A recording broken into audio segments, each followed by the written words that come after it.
Okay, good day everyone. So today I will be demonstrating how to do basic modeling using ETAB software, no? So this is just a demonstration, no, to help with your design projects. So kasi ang primary software na gagamitin natin will be ETABS, no? So any version will do naman, no, as long as wag yung ETABS 2018 kasi wala po siyang UBC 97. So acceptable versions are 16, 17, 19, 20, 21. And then older version pwede rin pero yung 18 avoid kasi wala dun yung earthquake wala dun yung code na gagamitin natin for earthquake which is yung UBC 97. Okay? So yung gamit ko 20 but again any version will do, no? Same lang naman and similar lang din naman yung mga commands diyan. Okay, so when you open up eTabs, no, the first thing na makikita ninyo is itong parang pinaka homepage niya. So, ayan, wait natin mag-load.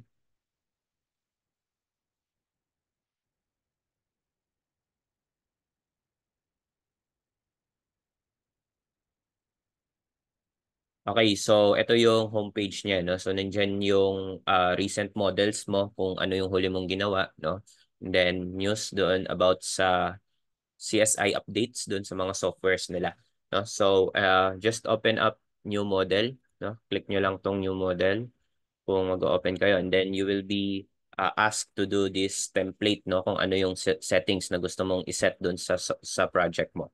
So for us, no, so by the way, reinforced concrete building yung imo-model ko, no. So yung codes is naka-base dapat tayo sa American code, no, which is ACI.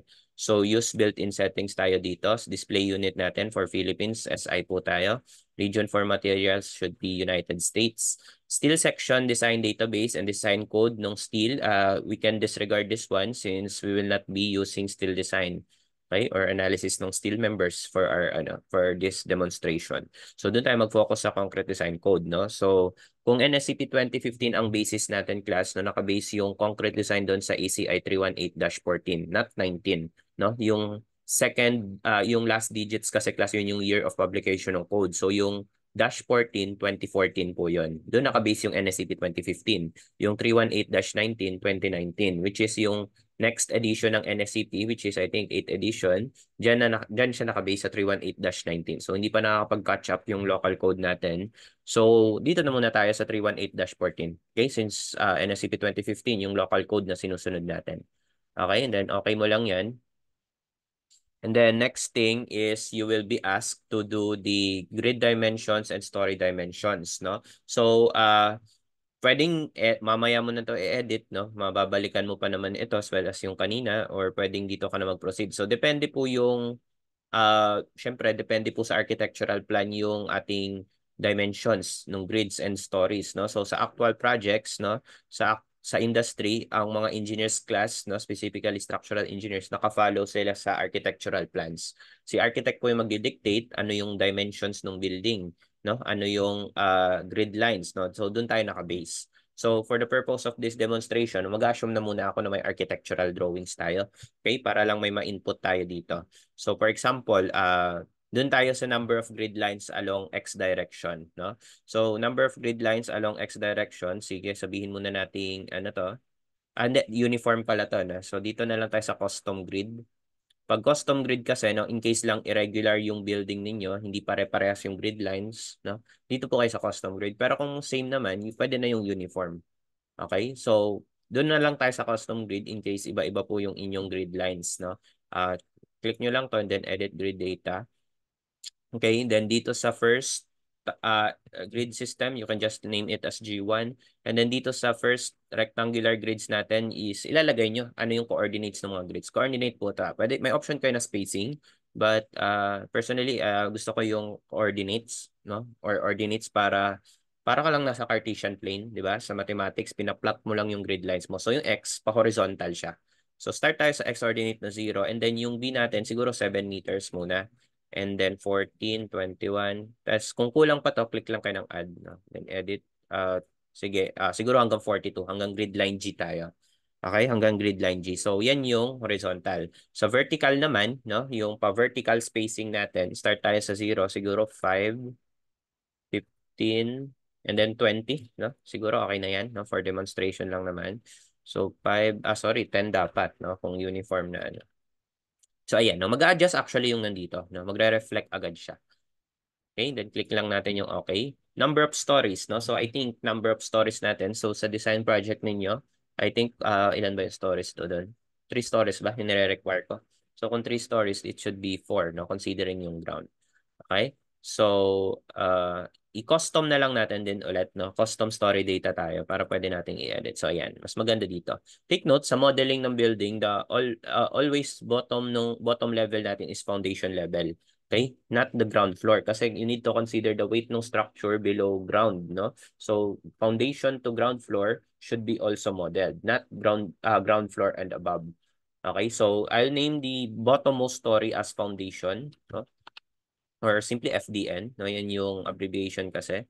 And then elevation, so we set the yung next story natin ground floor, no? So GF natin. And then we set the height nung or elevation ng ground floor as 0. Dapat 0 po ito kasi hindi mo yan may edit. So ang may edit mo yung foundation, elevation, tsaka height, no? So sabihin natin yung depth ng footing natin from our soil report, no, yung intended soil bearing capacity mo that you will be using for design is 1.5. So minus 1.5 to. Okay? Then ground floor should be the same elevation dun sa foundation. So iparehas mo kung negative 1.5 to 1.5 din to para mag-0 to. Yun yung goal. 0 dapat yung elevation ng ground floor. Para anything below the ground should be labeled as elevation negative. Anything above ground, positive elevation. So yung second floor natin, kaya tawagin nating 2F, no? And then we designate a height for this one. Siguro ang gawin natin 3 meters, no? Okay na yan. So ground floor to second, 3 meters. Usually sa actual, mas mataas yan. Okay? So pwedeng na sa 3.4, 3.3, no? So, pero okay na yan. 2F na muna natin. 3 meters na muna natin. Third floor. And then finally, fourth floor, no? Or yung roof deck natin. Okay, i-3 meters na natin lahat, no, yung height para consistent. So ang elevation natin, no, kung mas gusto mo sa elevation, 9 meters to. Okay? Uh, teka, 3, 1.5. Okay, yan. So 9 meters yung ating elevation dito sa ano sa tama, no? 0, 3, 6, 9. Fourth floor, no? So 3 meters yung elevation natin dito sa 2F, no? 6 naman ito. Bali, ipa-plus mo lang, no? 3 plus 3, 6. Then 6 plus 3, 9.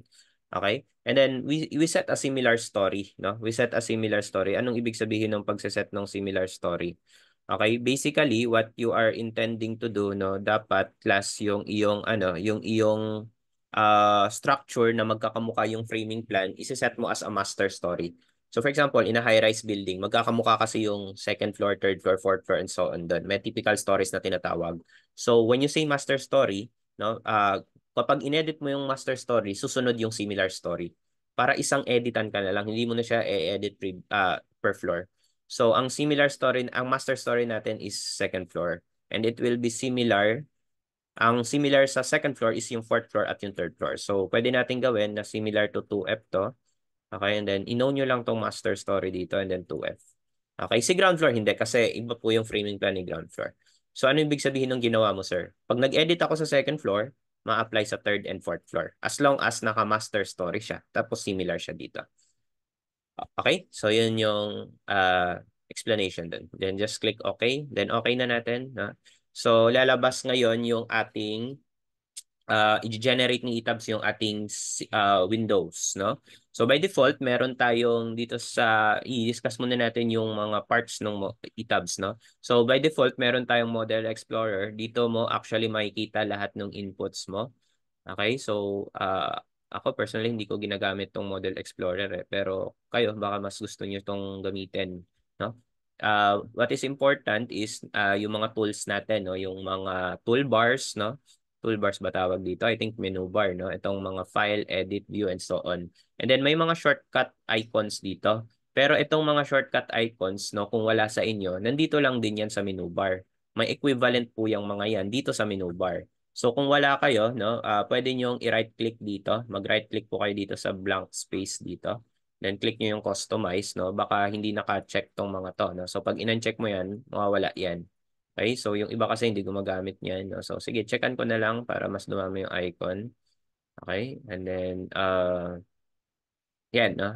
Dito yun sa toolbars. Toolbars yung tawag dyan. Okay, click OK. And then by default, no, meron tayong two windows, no?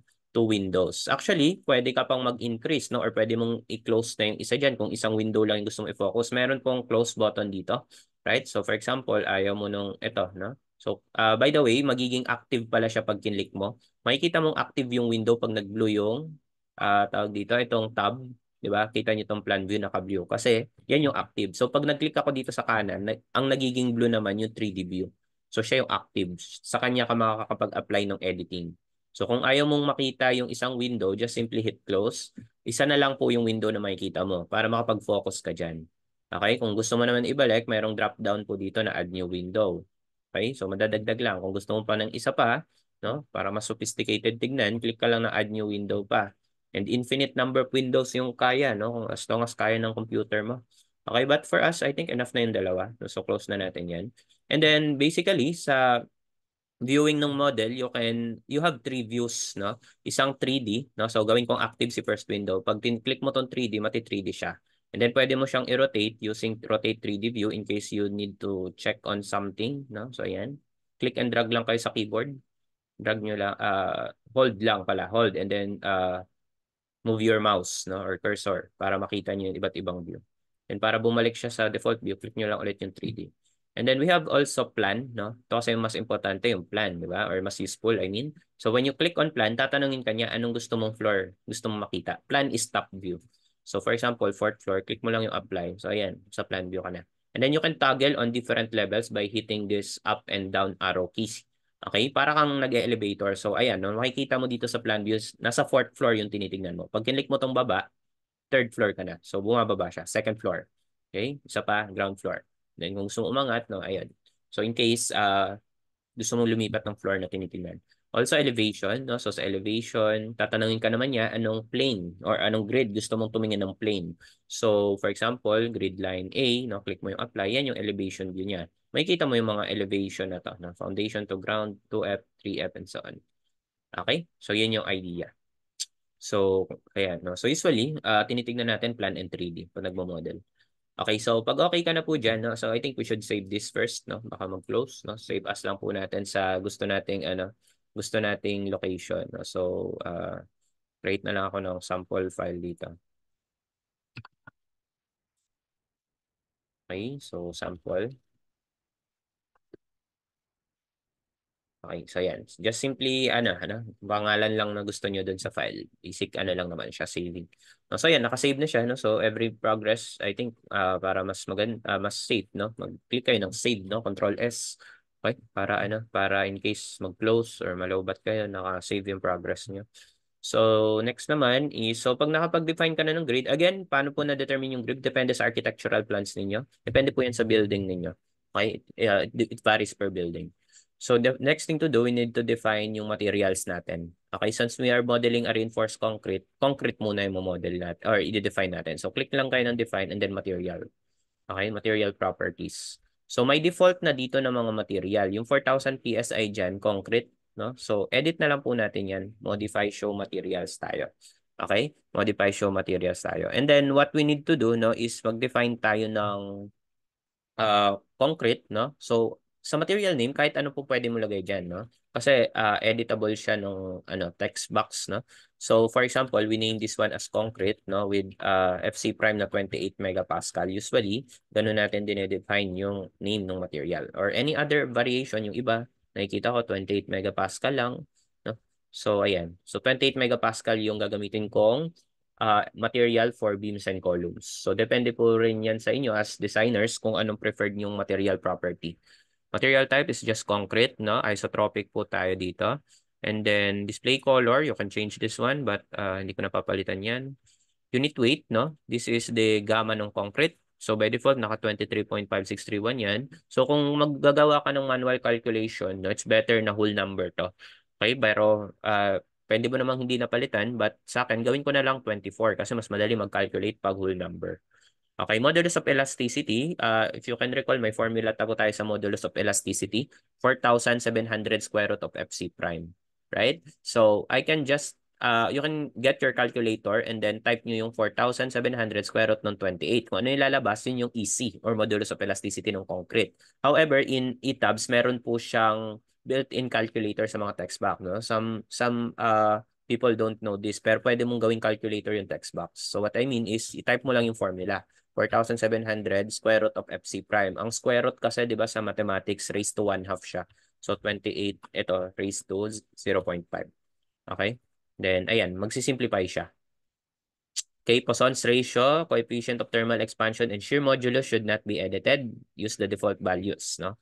And what you should be editing is dito sa modify show material property design data. Click on that, no? And then change mo lang tong FC prime. So itong 27.58, ito kasi yung exact conversion ng 4,000 PSI. Remember, yung concrete strength natin, na-derive po siya sa English units. No, yung 4,000 PSI, when you do exact conversion, 27.58 megapascal yon. But gagamitin ko na lang 28, no? Similar lang din naman 'yon para mas madali yung calculation. 28 na lang natin. Hindi tayo lightweight concrete, so do not check on that one. So click OK and then click OK ulit, no? So ito na po yung FC prime natin. Okay, ito na yung FC prime natin. So click mo na yung OK. So okay na 'yan. And then actually, balik pala tayo. Define materials. Meron pa tayong hindi pa na-define yung steel naman. So, yun yung rebar. So, ito, rebar na tong A615. So, modify mo na lang siya. So, rename natin to as rebar na FY420 because we will be using FY420 megapascal for our reinforcement. So, rebar lang din to. Okay, uniaxial. Unit weight should be set to 77. Okay na yung mass. Elasticity is 200,000, right? Alam na natin yung ES or modulus of elasticity ng steel, 200,000 megapascal. And then dito sa modify show material property, change mo yung minimum yield strength na 413. Yan kasi yung exact conversion ng 60 KSI. Ang grade 60 class, no? Iba-iba kasi yung conversion yan, but NSCP uses 420 megapascal. So yun na lang yung gagamitin ko. Meron ding formula for FU, FYE, FUE, no? Nakalimutan ko na, but hindi naman to magmamatter kasi sa reinforced concrete na linear analysis lang, hindi natin gagamitin yung FU, FYE, FUE. So, FY lang po yung need yung i-change. No? And click OK tayo. Then, okay. No? So, ayan. Meron na akong rebar at concrete. Yan na yung materials ko. So, click OK.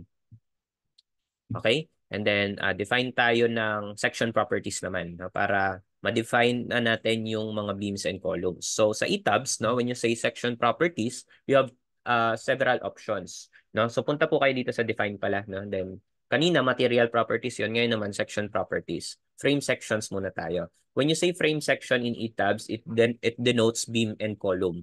Again, when you say frame section in ETABS, it denotes two beams and columns. So, when you say frame, beam, and column, may mga default dito, no? Mga steel section ito. But we will not be using this. So, I'll just delete this one. So, click nyo lang lahat yan, no? Or click and drag. Ay, ayaw pala, no? Dito pala sa delete multiple properties, no? And then, delete nyo nga yan lahat, no? Delete selected, pati na rin ito. Delete nyo lahat, no? Anong tayo mali ito? At least one pala yung matitira. Sige, okay. Ayan, so may naiwan na isa, W8/31. Pero didelete ko rin yan mamaya. So, add tayo ng new property. Okay? So, concrete, rectangular, and then rectangular tayo. Okay? Ito yung frequently used shape. So, click mo lang tong rectangle. Define first a column, no? Define first a column. We define a column, so depende no sa designer, pero ako usually pinapangalanan ko yan na C for column and then yung size niya. So assuming a square, so this time mag-assume muna ako ng size nung nung column. So assume ko muna na 500 by 500, okay? Assumption lang po yan for our modeling. Okay, sa column kasi actually sa initial size pwede kang mag-start sa gravity loading, tributary area. No, but for modeling, siguro enough na siguro yung 500 by 500. No, later on, I'll be checking this one. Okay, and then FC prime is 28.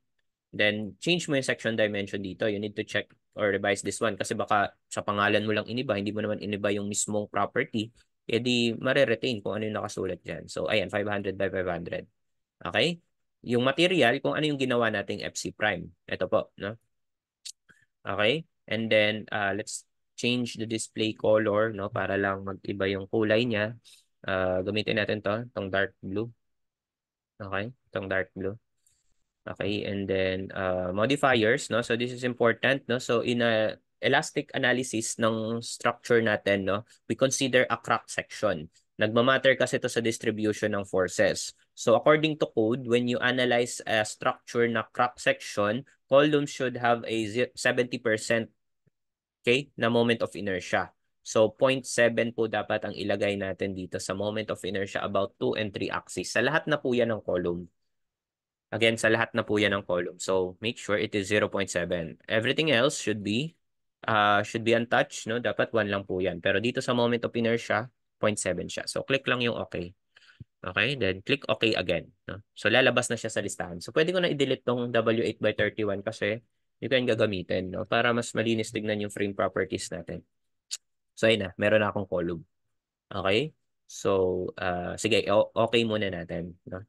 Okay? Okay po pindutin nyo, wag cancel. Dito po yun sa define section properties frame section, no? Wag cancel pindutin nyo doon kasi hindi masisave yun pag cancel. No? So i-close ko muna tong Model Explorer para lumuwag. Okay, madali lang din naman buksan yun mamaya. So, drawing natin yung column. So, since typical arrangement lang naman yung column, no? I mean, regular yung building. So, placement ng column ko, nandun na sa mga intersection ng grid lines, no?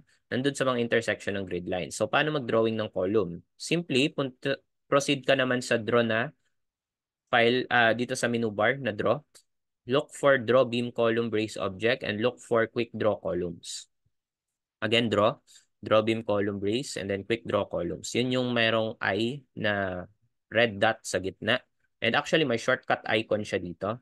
Ito, dito sa left side, quick draw columns, no?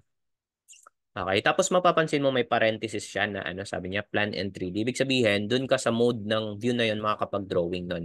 So, ibig sabihin, pwede ka mag-draw sa plan view or sa 3D view. Pero hindi pwede sa elevation. Walang eleb no? Plan and 3D lang. So, ayan. So, in case wala sa inyo yan dito, nandito lang yan. Okay, so click nyo yan. Lalabas ng dialog box na to. Tatanungin ka niya anong property ng column yung gusto mong i-drawing. So, syempre, yung ginawa mo. Moment release should be continuous. No? We will not be releasing anything in a column. Angle should be 0. Cardinal point is middle center. So, yan yung pagdodraw ng material. No? I-drawing niya yung material or i-connect niya dun sa center. Okay? Sa centroid ng area. Middle center. Kasi yung iba dyan, middle, top, and so on. Sa top naman niya i-connect. Pang beam yun Okay? Middle top, I think, yung beam. Tama ba? So anyways, default naman yung mamaya. And draw objects using grids because ano tayo? Nasa intersection ng grids yung column. So pag click mo yun, mag-iiba yung cursor mo, no? Mapapansin niyo na ganito siya. So parang kang tinatanong nung software, saan mo ilalagay ito? No? So magi-snap 'yan pag tinapat mo dun sa sa cursor, sa intersection ng grid. But wag niyo muna i-click, no? Wag niyo muna i-click. Okay, kung na-click niyo, Control Z lang. No? Applicable pa rin yung window shortcut sa e-tabs such as yung mga Control Z, Control C, Control V. No? So, ayan. So, one thing to note, no, isang important property ng drawing sa e-tabs, meron tayo dito sa bottom right, may makikita kayo ditong one story. So, when one story means isang level lang na apply yung ating drawing. Okay? So, for example, no, tignan natin, pumunta tayo sa fourth floor. So, paki-click yung up kung wala kayo sa fourth floor. Kasi nasa ground floor tong left window ko. So ito, click nyo lang to. Ayan, nasa fourth floor na ako. And then try to click on the upper left column, upper left corner. And then dun yung i-drawing yung column. So click nyo yung isa. So pag kinlik nyo yung isa, yan, may column ka na. Then look at the 3D view. No? So dun niya lang na drawing. 'Di ba? Doon niya lang na drawing sa fourth floor. Bakit? Kasi naka one story ka. Pero pag all story, lahat ng floor madodrawingan. So i-control Z ko 'yan, no? Control Z lang kayo para ma-delete po 'yon. Ma-undo, 'di ba? Control Z is undo. So and then change this drawing tab to all story. Okay, all story. Para pag nag-click ako, no, balik tayo dun sa option na 'yon, draw beam column and then quick draw columns, no? Ito, no? Ayan, ano na. Teka, natatakpan pala. Ayan, no? Ito yung sorry, nasa 3D yung active. Sa plan tayo mag-active, no? Ayan. So dito, no, i-click na natin to and then it will happen na lahat po ng ating floor nagkaroon ng column. Kasi naka-all story ka. Right? So, ayan. So, click mo dito sa pangalawa, no? Lalabas naman yung nandun sa second grid line. Make sure lang na nag-snap sa intersection ng grid. Baka kasi na-offset ng kaunting distance. Okay? So, make sure lang na nasa gitna siya. Okay? And then, this one, and then this one. So, sir, ganun pala karami. Click ko yan, isa-isa. May shortcut siya, class. As long as naka-quick draw column ka, dito sa plan view, pwede ka mag-click and drag. click and drag mo lahat ng area na sasakupin mo ng column. So, automatic magdodraw siya doon sa sa mga intersection ng grid. So, release mo lang 'yan. Okay? And then ayan, no? Madodrawing niya na yung columns. So, in case meron ka dito class sa mga sa mga interior na wala sa grid lines, pwede mong gamitin yung draw, okay, draw beam column pero hindi na quick draw, no? Draw beam column brace na lang, no? Pag ganyan, no, automatic mong maseselect yung area doon sa gusto mong paglagyan ng location. Or yung ginagawa ng iba, nire-replicate na lang, no? Ika-copy mo na lang siya. Later on, makikita niyo paano yung replicate. So for example, no? Sige, example na natin. Dito, no? Meron akong column doon sa gitna. Paano yun, sir? Paano ko do-drawing? So select mo lang to, tong column na to. Kaya assuming continuous siya, bottom to top, may command kasi tayo na replicate. So dito yon sa edit. Tama ba? Edit. Ayan, replicate or control R. Ano yung replicate, sir? In other words, copy siya. Copy. So dx is horizontal distance. So sabihin natin ilalagay mo siya sa 3 meters right. No? So positive 3 yun. Click mo lang yung 3. Okay? Number of times is 1. So click apply. So yun, no? Na-drawing siya doon sa part na yun. Kaso walang support, ha? Lalagyan mo yun ng support. Okay? In case wala doon sa grid line. Okay? And then control Z mo lang para maando. So halimbawa, nandun pa siya sa loob. So maglalagay ka ng Y distance. So sabihin natin 3 ulit. So apply. Selected object. Select mo muna pala. Okay? And then apply. So yun, mapupunta siya doon. Kita niyo. Ayun. So wala naman tayo dyan. So control Z lang natin. So ganun, in case may wala kayo sa gitna na column or wala sa grid line na column.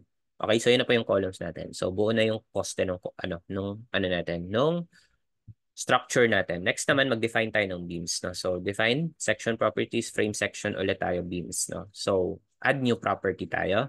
Concrete rectangular ulit. No?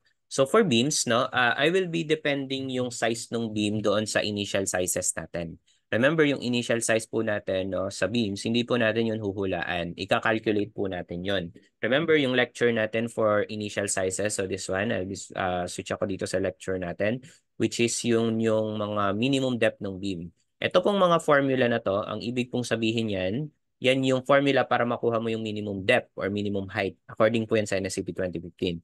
So kung simply supported, L over 16, one end continuous, 18.5 naman yung denominator, 21 sa both ends and cantilever. So paano ko malalaman, sir, kung ano siya? Sa model natin, it's either one end continuous or both end continuous. So when you say one end continuous, kung titignan nyo naman yung figure, okay, by looking at the figure, when you say one end, no, Tagalogin mo lang, isang dulo may kasunod. So ito kasing beam na to, no, tawagin nating beam 1, yung left side niya wala nang kasunod. So discontinuous, pero yung right side niya may kasunod pang beam. So one end continuous siya. Ito naman si beam 2, dalawang dulo niya may kasunod na beam. So both ends continuous siya. Okay, ganun po. Pag simply supported, both ends discontinuous, no.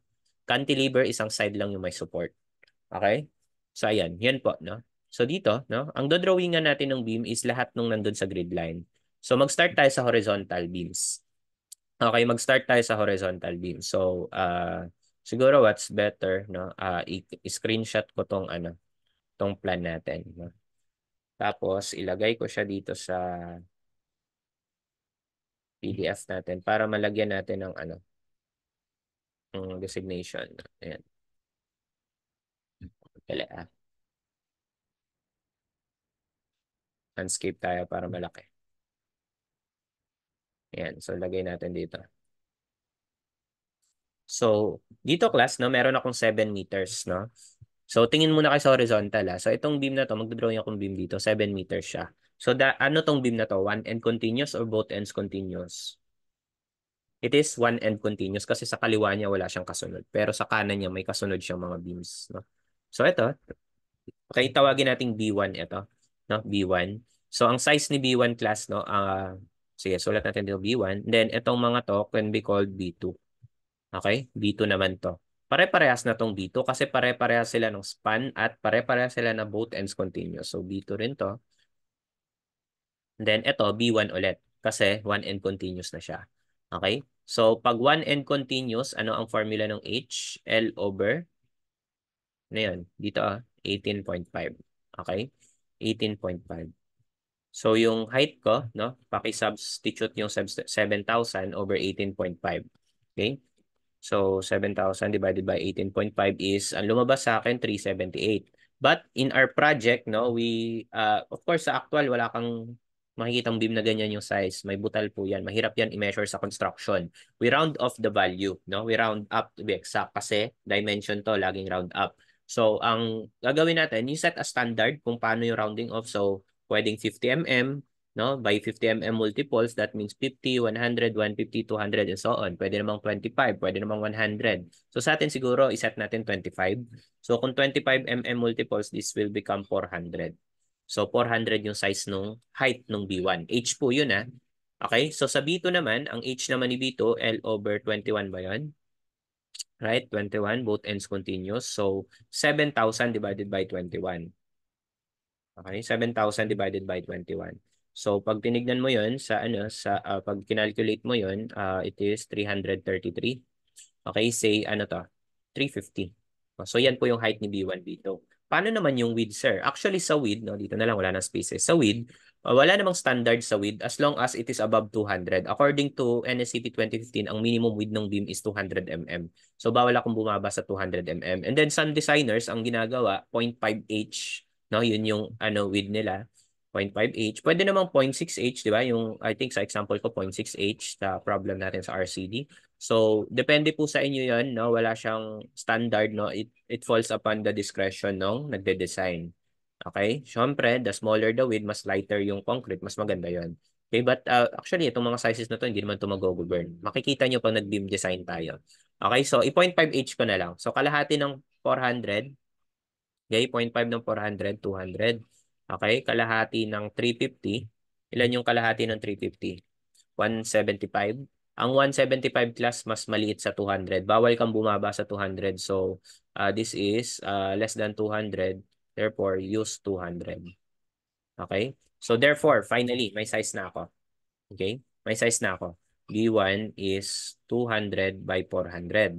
B2 is what? 200 by 350. Okay? So, yung B1 and B2, saan ko ilalagay? Dito, class. No? Ito, B1 tong mga to. B1 to. B1 to. B1 din to. And then doon sa loob, B2. Kasi yan yung 7 meters na one ends continuous. Sorry, B2.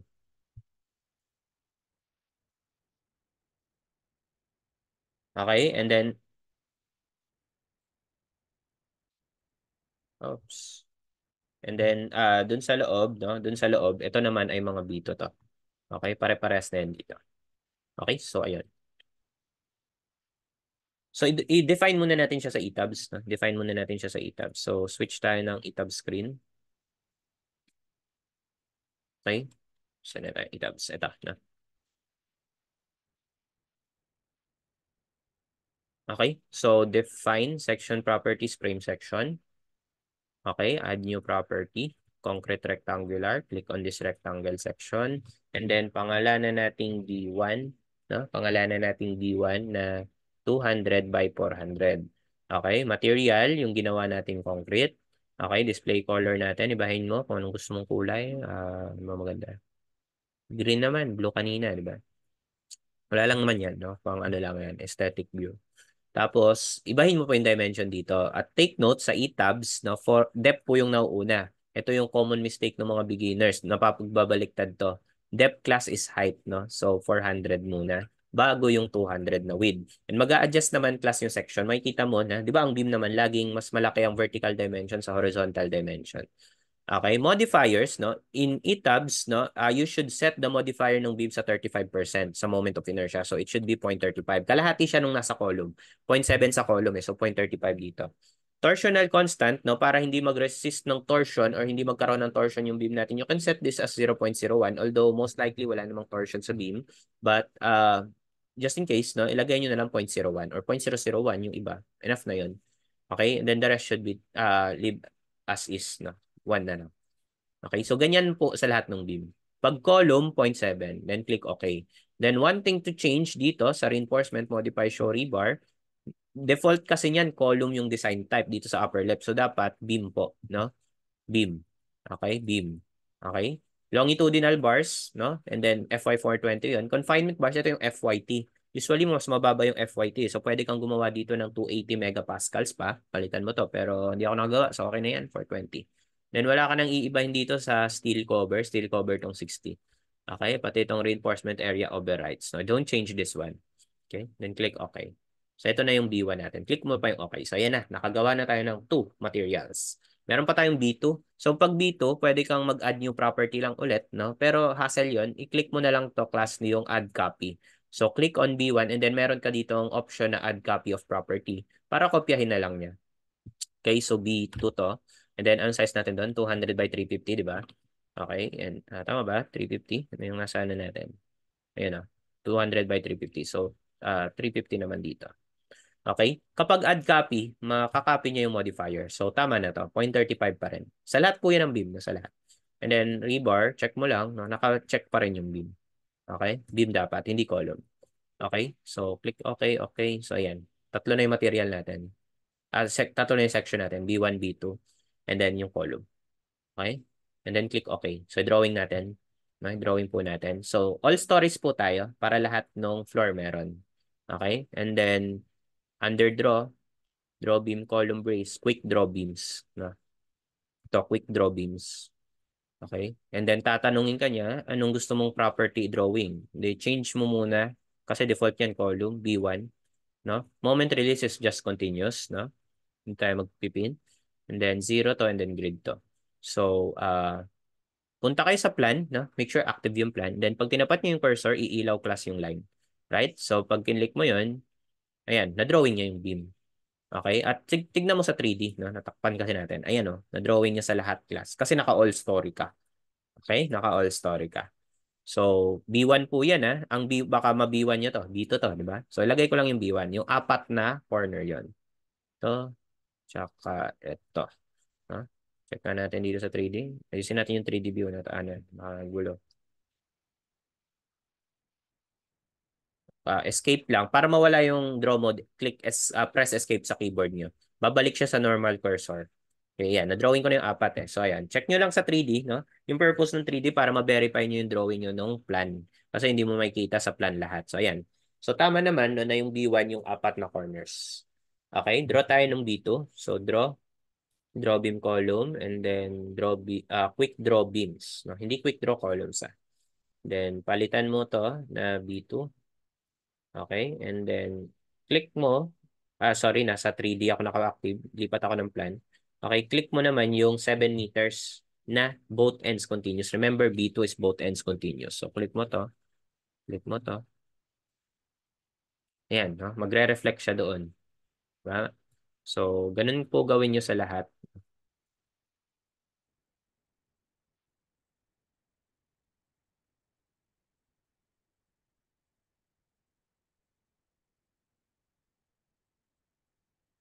Sa lahat na to ng horizontal.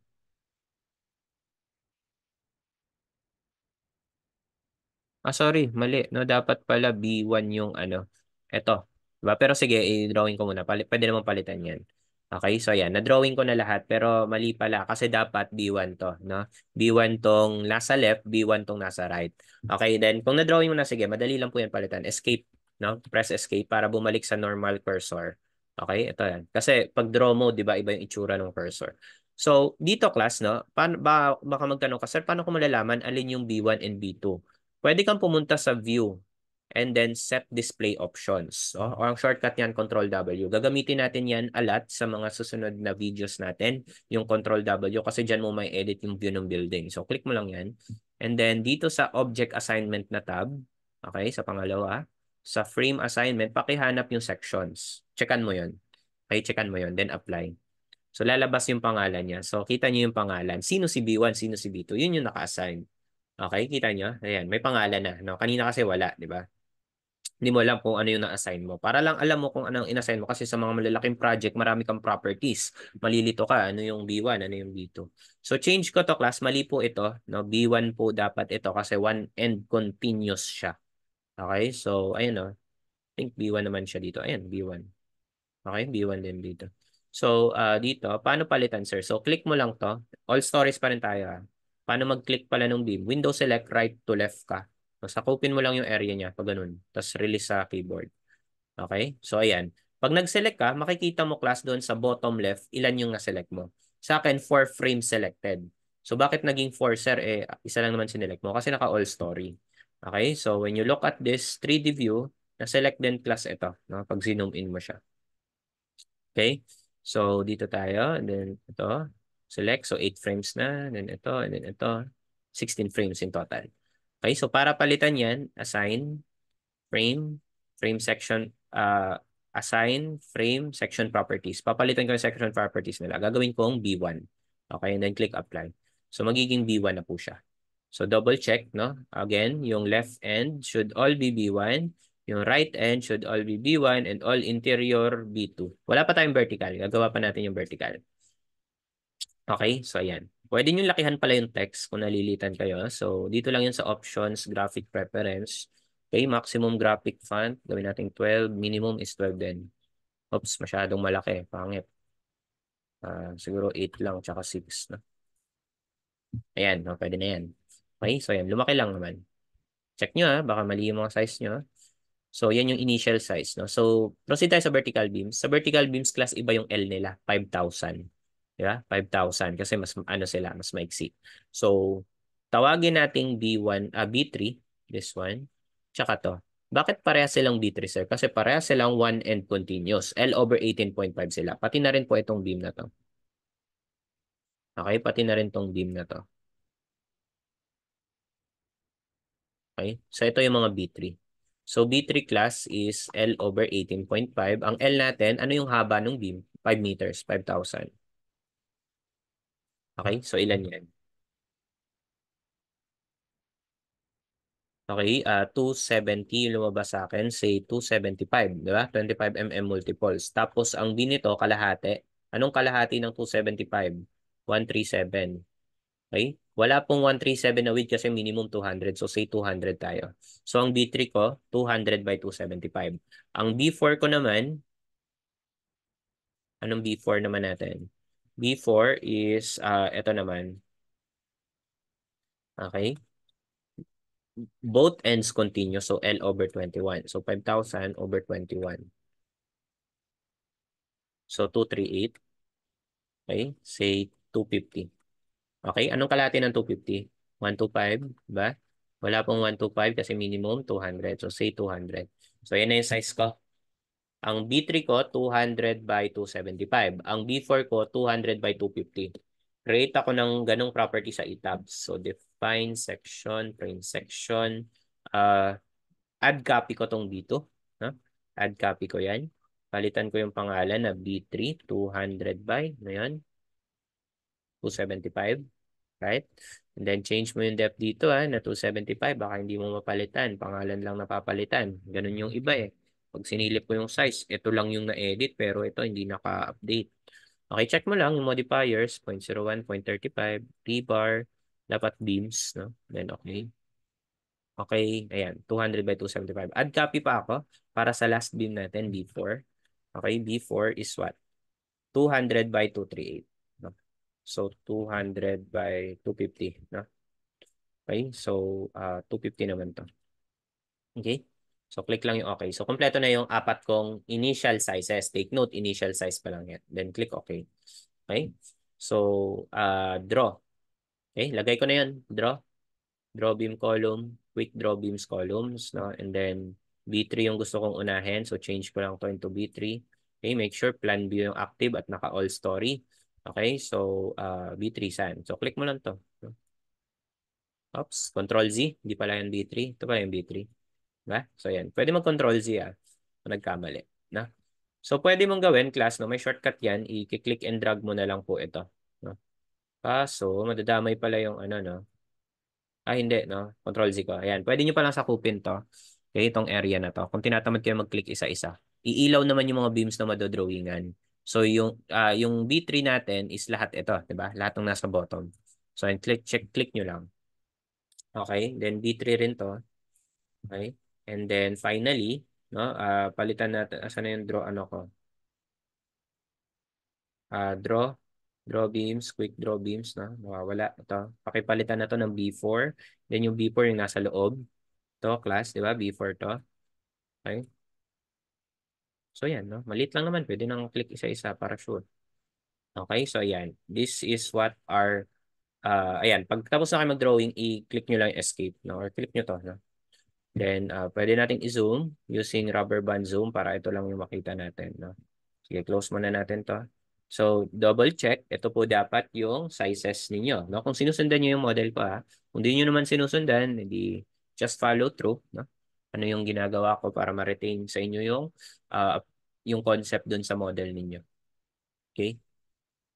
So, yan, no? So, kompleto na, no? Balik ko na yung 3D.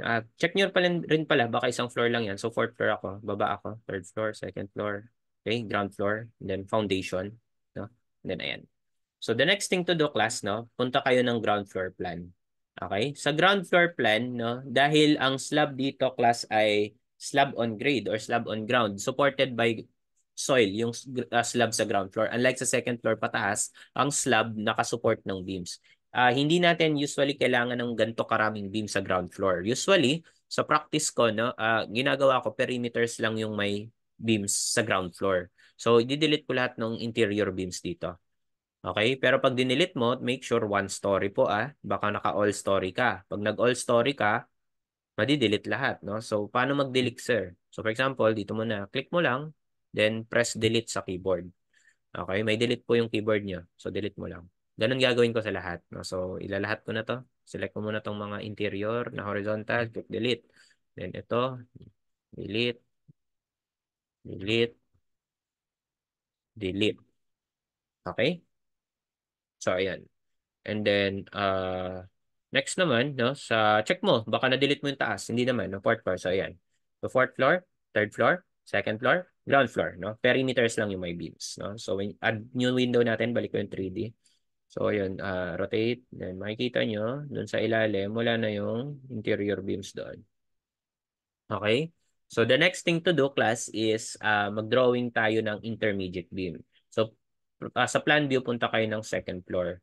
Okay? Second floor. Kapag nag-drawing ka ng slab dito na 7 by 5, no? Kasi, so, di ba, ang slab supported by beams. So, ang panel mo dyan is ito. Okay? Itong rectangle na to. Masyadong malaki yung 5 by 7. Okay? So, para maputol yung length niyan, maglagay ka ng intermediate beam para maging one-way slab. Although, actually, hindi naman bawal ang two-way, pero mas conservative kasi ang design ng one-way slab. Okay, so maglalagay ako ng beam sa gitna. Intermediate beam yung tawag doon. Itong mga dinrawing kong beams, girders yung tawag dyan. Kasi sa jargon natin, no, ang girders, yun po yung beam supported by columns. So pag yung dalawang dulo ng beams, columns, siya ay tinatawag na girder. Pero pag yung dalawang dulo ng beam ay parehas girder, intermediate beam siya. So, paano mag-draw ng intermediate beam? So, ikakopy ko na lang yung property, no? Kasi one end continuous pa rin to. So, B3 pa rin to.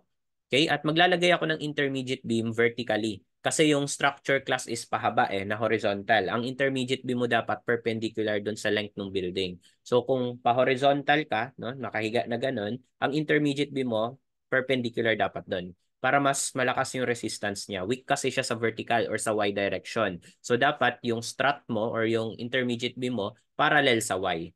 Pwede ka naman mag-draw ng parallel sa X kaso hindi siya practical kasi malakas na yung building mo sa X eh. Okay? So paano mag-drawing, sir? So click mo lang tong draw beam column, and then meron kang option dito na quick draw secondary beam. Sa ETABS, ang term niya sa intermediate beam, secondary beam. Okay? Secondary beam. So, it is just the same, no? Secondary beam. So, click mo yun. Tatanungin ka niya ng property. So, again, B3 po tayo. No? B3. So, change property into B3. Pinned tayo. By default pin to, pero sige, i-continuous muna natin. Mamaya na tayo mag-release. Number of beams is 1. Isa lang kasi ilalagay ko. Pag tinapat mo yung cursor mo, ayan, mag-signify siya ng 3 lines. Ibig sabihin, 3 beam. Pero isa lang. Masyadong marami yung 3 para sa 7 meters. So, 1 lang. And then, parallel to Y. Pwede mo namang parallel to X to, no? Nakahiga. Or parallel to Y tayo as discussed. Okay? And then, ang gagawin ko, class, instead na one story, similar stories lang. Okay? So, pag nag-edit ako dito sa second floor, ma-apply dapat yan sa third and fourth floor pero hindi sa ground floor kasi yun lang yung kasimilar niya. So, click nyo yan. No? So, yan, na-drawing na. Okay? Na-drawing ba? So, click nyo yan. Click nyo din to. So, meron na akong intermediate beam na tinatawag. Okay? Lalagyan ko lahat ng panel. So para mabilis, click and drag lang po, no? Pwede ba yun? Ayan, click and drag, then dito, ayan. So, check, ganito po dapat itsura no building yon. Then click escape or press escape sa keyboard para matanggal yung draw mode. Double check, no? Akyat kayo using this up arrow. Third floor meron, fourth floor meron, ground floor wala.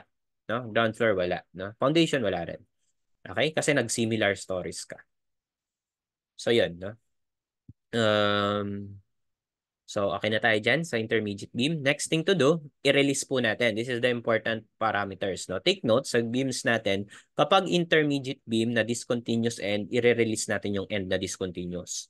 Again, kapag intermediate beam, sa discontinuous end, i-release natin yung end na yon. Anong ibig sabihin ng discontinuous? From the word itself, wala na siyang kasunod na beam. So, etong intermediate beam na to, nasan yung discontinuous end niya? Nandun sa taas. Pero yung continuous end niya nasa baba. So, hindi i-release yon. Ang i-release mo lang yung discontinuous end. Ito. So, pare-parehas tong mga to. Anong itsura ng discontinuous end? Sa standard modeling, no? So, halimbawa, ito na yung model natin, no? So, standard modeling class, no?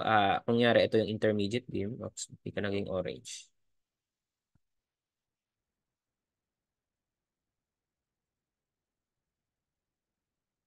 Okay, so ito yung intermediate beam. Magkakaroon dapat yan ng bilog dito. Ibig sabihin nun pin connected. Standard yun sa structural design. No? So dito, dahil discontinuous end naman siya sa baba, may bilog dapat siya dito. Okay? So ganun yung mangyayari dito sa lahat. Meron dito, meron dito. Okay? So sa inyo, kung meron po kayong discontinuous end, sabihin natin mamaya may stairs kayo, stair beam, i-discontinue, i-release nyo both ends yun. Okay? So later, may magkakaroon tayo ng stair beams. Okay? So, paki-select po, no? Make sure similar stories. Paki-select lahat ng intermediate beam sa taas. Okay? Paki-select lahat ng intermediate beam sa taas. Ayan. Ilan yung na-select? 18 frames. Bakit 18? 1, 2, 3, 4, 5, 6 times 3. Second floor, third floor, fourth floor. Naka-select. Halata namang select, di ba? May naging dash line siya. Tapos yun nga yung confirmation mo dito sa bottom left. 18 frames selected. And then assign frame release, no? Again, assign frame release. And then, kung paano mo yan din drawing, no? Or kung paano yung text, di ba? Pag binasa mo yung text, left to right, tapos bottom to top. So, sa end mo siya i-release. Okay? Moment 2 and moment 3 yung checkan. So, ibig sabihin nun, hindi na siya mag-carry ng moment sa end na yon. Naka-pin support siya, kumbaga. So, click apply. No? So, ayan, pansin nyo, may lumabas na bilog. Okay, yun po yung release. No? May bilog po dapat dyan. Okay? So, doon naman ako sa baba, no? Pwedeng hindi nyo i-close tong dialog box. Okay? Press mo na yung escape, baka nakaselect pa rin yung nasa taas. Okay? And then, select nyo naman lahat ng intermediate beam. Take note, intermediate beam lang. No? Baka na-select nyo po yung mga girders, yung mga support na column. Hindi po kasama yun, ha? Hindi kasama yung girder sa i-release. Tapos, na-close ko, no? So, assign frame release lang ulit. Okay? Pero instead na end, start naman. Diba? Kasi doon siya sa baba nag-start. Click apply. So, as verification, may bilog po dapat ito. Okay? Tsaka ito. Pero itong girder, wala Wala pong i-release pag girder. Okay? So, ayan. No? Meron na akong intermediate beam. Naka-release na siya. Okay? Then, tago nga natin para mas makita nyo. Para kung sinusundan nyo yung model ko, pwede nyo ma-verify. Control W. Okay? And then, dito sa section, uncheck nyo yung section. So, ayan. Ganyan yung itsura ng model natin. Paki-check lang.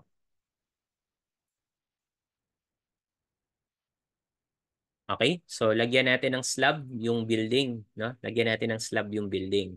So, define muna tayo ng slab, no? Define section properties, pero hindi na frame kasi nga ang frame, beam and column. So, slab naman.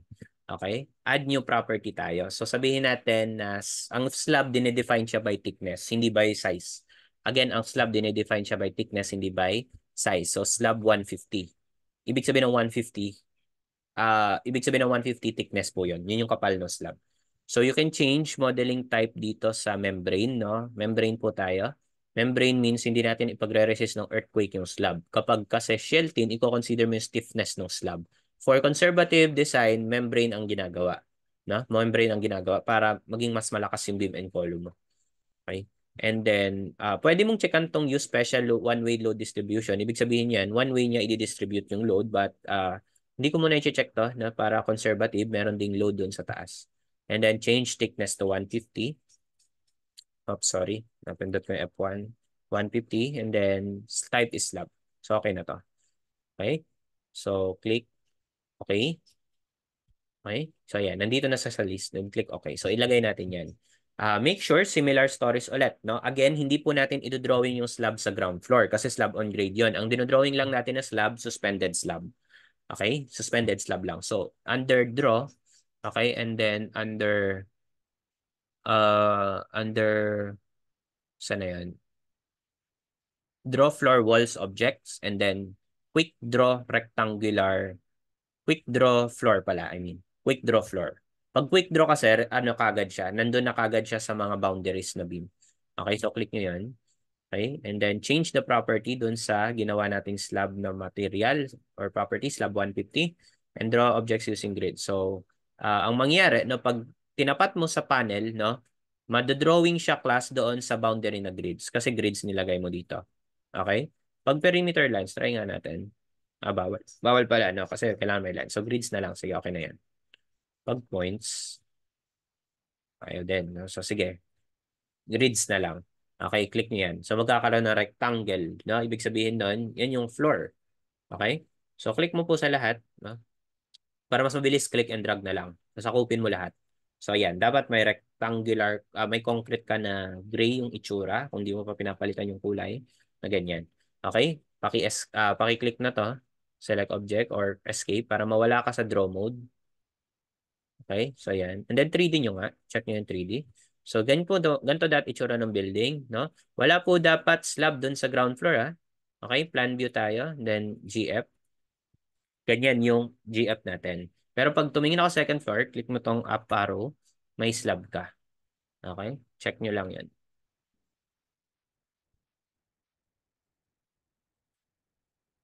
Okay? So, ayan. And then next, no? Next thing to do,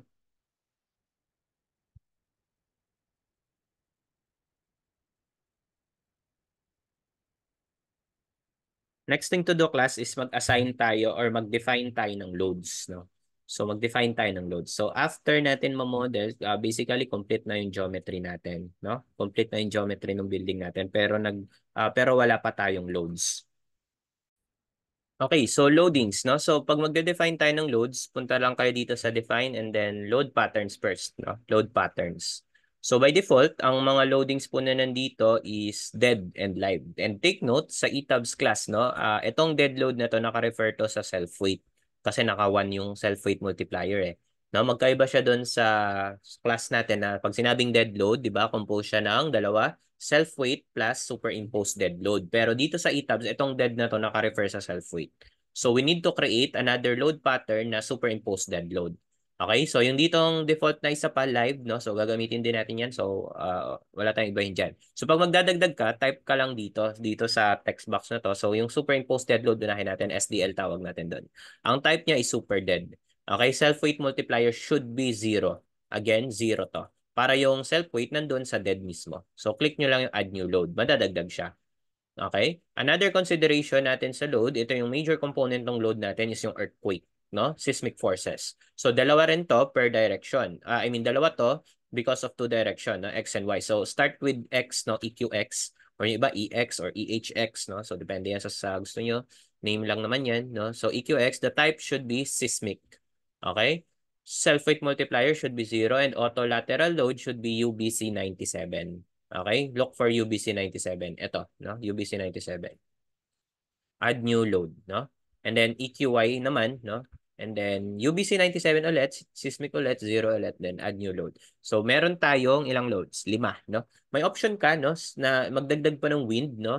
Wind X, wind Y, but since reinforced concrete building to na at less likely mag-govern yun for the frames, hindi ko na muna isasama yung wind. Pero pag nagmo-model kayo ng steel, lalo yung mga warehouse, yung mga factory na magagaan, no? Dapat i-consider niyo yung wind, no? Kasi probably yun yung mag-govern lalo sa mga truss, di ba? Wala naman tayo nababalitaan na concrete building na tuwing bumabagyo, nagfi-fail, no? Or bumabagsak. Ang mga nagfi-fail during strong wind forces, no, due to strong wind forces is yung mga covered court, no, na steel kasi magaan sila, no, mga warehouse, no, na possible mag-fail yung roofing nila or truss nila dahil sa strong wind force, no. Pero sa concrete, ang load na madalas nagpapa-fail sa kanya is earthquake. So, yun po yung major component natin dito sa loads. Okay? And then bago mo i-okay, no, punta ka muna, i-click mo muna yung EQX, click modify lateral load. Okay? So, naka-check kasi dyan lahat, no? Kailangan mo pang i-edit dito yung parameters mo. So, for example, dahil EQX to, ang may check lang, X direction, tsaka X direction plus eccentricity. Uncheck mo yung other box dyan, no? So, itong dalawa lang may check. Eccentricity is default na 5% na yan, 0.05. CT, no? Ito po yung sa earthquake engineering ninyo. Naalala niyo yung formula ng period sa earthquake, no? 'Di ba? Ang formula ng period, ano nga 'yan? Hindi. Paano nga mag-add dito? Ayan, insert blank page tayo. Dito, ano yung formula ng period ng earthquake? 'Di ba? Yun yung T, CT, Hn raised to 3 ports. So, ito yung CT. Kung maalala nyo, ito yung 0.0731 sa concrete SMRF. Okay? And then, ano pa yung isa? 0.0853 ba yun? Okay, sa steel, SMRF. Tapos meron pa yung others. Nakalimutan ko na. Ayan lang naalala ko. So, 0.0731 tayo. Kaso class pang meters ito. Dapat naka-fit. Ang conversion nito, no, ito times mo ata to sa 1/3.28 raised to 3 ports para maging fit. Okay? Or in short, ito class ay 0.03. Okay? Naka 0.035 kasi dito. So 0.03. Hindi po yan 0.0731 na nakakita na ako ng mga model na ginawang 0.0731. To fit ito. Yung 0.0731 pang meters. Okay? Tapos range class is kung ano yung pinakababa, yun yung bottom story. Top is fourth floor, pinakataas. Overstrength factor R, so we are modeling a reinforced concrete special moment resisting frame. So R is 8.5. Naalala niyo yung formula ng base shear na CBI over RT times W. Ito po yung R na yon. Okay, 8.5 yan sa concrete reinforced concrete special moment resisting frame.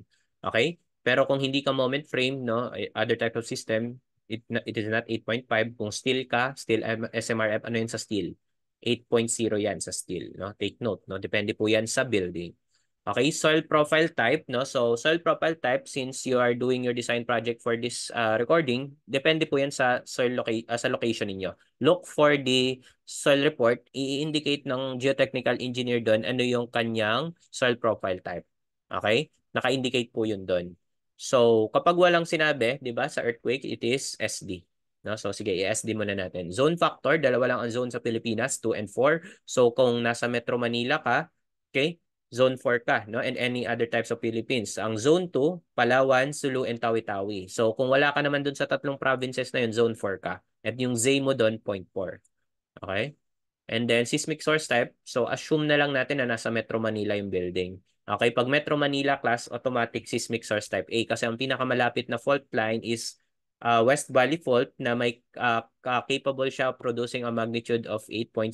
I think may specific value pero nakalimutan ko na. Pero it is definitely seismic source type A.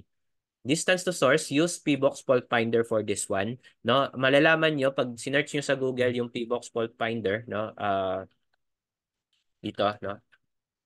Use this website, no? Ta-type niyo diyan yung address or pwede niyo ipin sa map, no? Yung location niyo para malaman niyo yung distance to fault line. Importante 'yun pag nagde-design ka ng building. Of course, mas malapit sa fault line, mas critical sa earthquake force. Okay, so for illustration purpose, no? Ifa 5 kilometers ko na muna 'to. Okay, so depende po 'yan sa inyo, ah.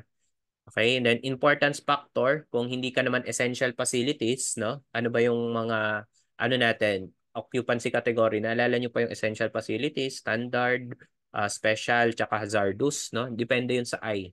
So kung school po kayo, public school, 1.5 po to, essential yun. Okay? Hospital, 1.5. So ito, sabihin natin residential building lang to, so 1.0 lang. Okay, automatic na mag-a-adjust dito yung mga factor, CACB, no? Nung earthquake, di ba, ini-interpolate nyo pa to, CACB, tsaka NANB. So, ayan, automatic na yan. Okay, and then, ayan lang sa X, no? Sa Y, uulitin mo lang to sa Y. Y direction plus eccentricity naman chechikan mo. Okay, so click on OK, and then EQY, modify lateral loads natin. Uncheck ko lang class yung X, no? So, ito lang yung may check. Y direction plus eccentricity, 0.03 to. Yes, dito kanina, 8 to, 5 to, 1 to. Okay? So, yan yung parameters natin. Okay? So, click OK. So, ayun na, no? Kompleto na, no? Then, pwede mo nang i-OK ulit. So, nakapag-define ka na po ng mga load patterns, no? So next, i-apply natin yung loads natin dun sa building. So i-plan view natin. No? So direct na nagre-receive ng load class is slab. So depende po iyon sa inyong depende po yun sa inyong building kung ano yung mga loadings. Pero I noticed something here na yung slab natin hindi pala natin naka-cut, no? So we need to cut this one. Ano ibig sabihin ng cut, sir? Dapat class ang slab bounded by beams. Dito kasi, pag kinlik ko yung slab, right-click nyo yung slab nyo. Yung dilaw, check nyo yung outline ng slab. Nasa loob nyo yung beam, which is definitely wrong. Dapat, class, pag kinlik mo yan, ang boundary ng slab mo, beams. So, para mas ma-visualize nyo, dito tayo sa ano. Okay. Ayan, no? So, pag kinlik nyo class ang slab, no? Ang nandun kasing nangyari, di ba, ganito. Ito yung, sabihin natin isang panel, no? Ito yung intermediate beam. Ang slab mo dapat, ito. Okay? Ito yung slab mo. Tsaka ito. Dalawang slab po dapat yun. Pag kinlik mo doon, isa lang siya. So, we need to cut. No? So, nakalimutan ko palang i-cut kanina. So, para ma-cut yun, madali lang naman. So, i-click mo tong slab na to.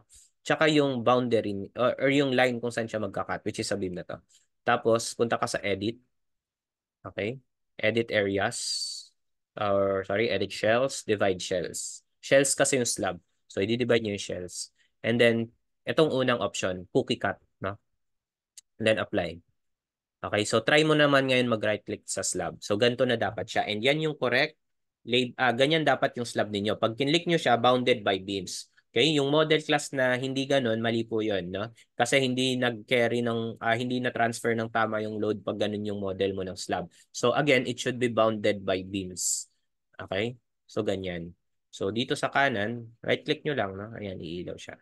So, dito sa baba, hindi ko pa nakakat. Kaya makikita nyo, yung yellow na outline is column to column. Dapat dun sa beams. So, para makat yan, class, i-select mo na lang po lahat. No? Pwede yan. Select mo lahat. May shortcut yan. No?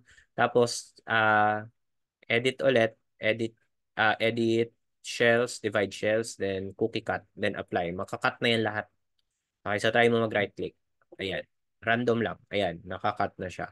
Okay, random lang dito. Ayan, nakakat na siya. Yun po yung correct. No? Right-click nyo yung slab para mag-yellow siya. Okay, so okay na. So next, i-assign na po natin yung loads. No? So proceed muna tayo sa fourth floor naman. No? Pero similar stories na natin. No? Kasi pag similar stories, fourth floor, third floor, second floor na yon. Bakit? Kasi remember dito sa edit stories, ito, yung modify show data, naka-similar to 2F, 2F yung fourth and third. So silang tatlo, similar lang yung editing. As long as naka-similar stories ka dito. So, i-select nyo class lahat ng slab, no? Paki-select to lahat. I-window select nyo lang na ganyan. No? So, ilan nyo na-select? 108 shells selected or 108 slabs is selected. So, okay lang na madama yung beams and joints. Wala pong kaso yon as long as number of slabs is correct, no? 108. So, mag-a-assign ako ng loads, no? So, ang loads na i-assign natin, ano? So, load calculation class, depende po to sa NSCP 2015, no? Kina-calculate po yan, hindi to hinuhulaan. So, lalo't kapag may mga CHB kayo, meron pong calculation yan. So, for illustration purposes, no, para hindi na rin tumaba yung time, hindi na po ako magka-calculate. Mag-assume na lang muna ako ng SDL. No? Yung pressure load natin or flow load, i-assume ka na muna. Okay? So, punta kayo sa assign, shell loads, uniform. Okay? And then, under SDL, take note, you should not input something on dead load kasi self-weight po yun. Sa SDL ka maglalagay ng dead load. So, load, direction is gravity. So, pag gravity, pababa na yan, automatic. Hindi mo na kailangan i-negative to. And then, okay na tong replace existing. Wala pa namang laman na load yan. So, assuming yung na-calculate ko, again, assumption po ito, 8. Okay, kina-calculate yung SDL. Ano po yung calculation ng SDL? Yun yung floor finish. Okay, yung ceiling ninyo, yung partition walls ninyo, ika-calculate nyo siya into equivalent pressure load. So, assuming na-calculate ko is 8. So, click lang apply. So, mapapansin nyo, nagka-8 lahat dyan. Okay, so 8 yung SDL niya or permanent loads niya. And then next, no, pwede kayong may option pala si ETABS na previous select. Ito, nasa bottom left, PS. Ibig sabihin nun, kung ano yung huli mong sinelect, ise-select niya. No? Kasi pagka-assign mo, mawawala yung select eh. So, click mo lang to. So, yun, 108 shell selected ulit. Tapos, kung hindi mo pa kino-close tong dialog box, pwede mo pang palitan niya ng live load and then, assuming residential, sa residential, anong live load? Ang live load sa residential class, basic residential floor area, 1.9 kPa po yun. So, click on apply. So, ayan, may live load na ako, may SDL na ako. Okay? So, click OK. So, ayun na, no? So, try to randomly click a slab, no? So, makikita nyo doon, under sa loads tab, nandun po yung live and SDL. Okay? Nandun yung live and SDL. So, undeformed shape lang po natin to. Okay, undeformed shape. So, ayan. So, okay na po yan. Pag undeformed shape, lahat ng huli mong assignment, itatago niya sa view. Kasi lalabas dyan yung 1.9, di ba? So, para mawala yun, i-undeform mo lang. Pero nandyan pa rin yan. Pag nag-right click ka ng slab, ayun, 1.9 and 8 pa rin siya. Alright. So, next naman, no, mag-assign tayo ng tinatawag na diaphragm. So, sa ETABS modeling class, meron tayong diaphragm. Ito yung mag-activate ng earthquake force or magta-transfer ng horizontal force into vertical force. Okay? Para mapunta siya sa column. So, simply, select nyo lang po lahat ng slab. Similar stories pa rin, similar stories. Okay? And then, assign naman shell diaphragm. Okay? Assign shell diaphragm. Okay? And then, may default na dito na D1. So, click nyo yan. Tapos, click nyo yung modify show definition, modify show diaphragm. So, it should be rigid diaphragm. No? Conservative yung rigid. No? Some designers prefer semi-rigid. But sa atin, okay na po yung rigid. No? For demonstration lang naman. As long as may diaphragm. Okay? So, rigid. And then, okay. Then, okay lang ulit. Then, apply. Okay? Apply yung pag-assign na mismo. So, mangyari dyan, no, ilo-locate niyo yung center of mass ng building. Depende dun sa load. So, dahil uniform yung loads natin, symmetrical yung building, nandun siya sa pinakagitna, no, D1. Kita niyo yun, D1. Okay? So, para siyang may ganyan. Then, lahat ng floor po yan. So, check nyo sa third floor. Baba tayo. Third floor, second floor. Sa ground floor, wala. Wala kang slab sa ground floor. Okay? Kasi nga, SOG yung nandito. Slab on grade. No? Hindi natin minomodel ang slab on grade. Lalo sa foundation, lupa na yung nandyan. Okay? So para mawala yan, ito lang po ulit, no? Show undeformed shape. Tapos, mag-define naman tayo ng mass source. So under define, mass source. Okay? So modify show nyo lang to. Okay? And then, paki-uncheck tong element self-mass at additional self-mass. Ang may check lang po dapat dito is specified load patterns.